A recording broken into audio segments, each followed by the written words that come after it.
प्रयास करूं। देखो, ये भजन मार्ग दृढ़ता पूर्वक चला जाता है। जैसे हम चढ़ाई पे चढ़ते हैं ना, तो हमें सबसे पहले ब्रेक पर ध्यान देना कि हमारी ब्रेक मजबूत है कि नहीं। क्योंकि अगर चढ़ाई पे हम चढ़ रहे हैं, हमारी ब्रेक मजबूत नहीं है, तो गाड़ी भी नष्ट हो सकती है, हम बहुत बुरा फिसल सकते हैं। चढ़ाई चढ़ता जाए, ब्रेक मजबूत लगाता जाए कि हम आगे अगर नहीं बढ़ पा रहे तो हम गाड़ी को अपने वहीं रोक सकते हैं। परमार्थ का मार्ग ऐसे चला जाता है कि अगर हम आगे नहीं बढ़ पा रहे हैं, हम 6 महीना नहीं बढ़ पा रहे हैं, तो हम 6 महीना वहीं खड़े हैं जहां हम हैं, पीछे नहीं। अगर पीछे गए तो गाड़ी भी बर्बाद हो जाएगी, हमारा सारा का सारा प्रयत्न निष्फल चला जाएगा।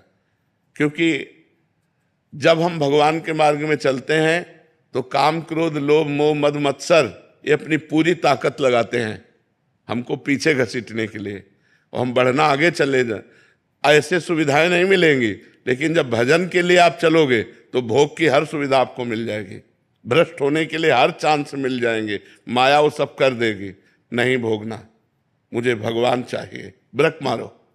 मुझे गलत आचरण नहीं करना, मर सकता हूं, गलत आचरण नहीं कर सकता, मैं गलत मार्ग में नहीं जा सकता, भले खड़ा रहूं यहीं।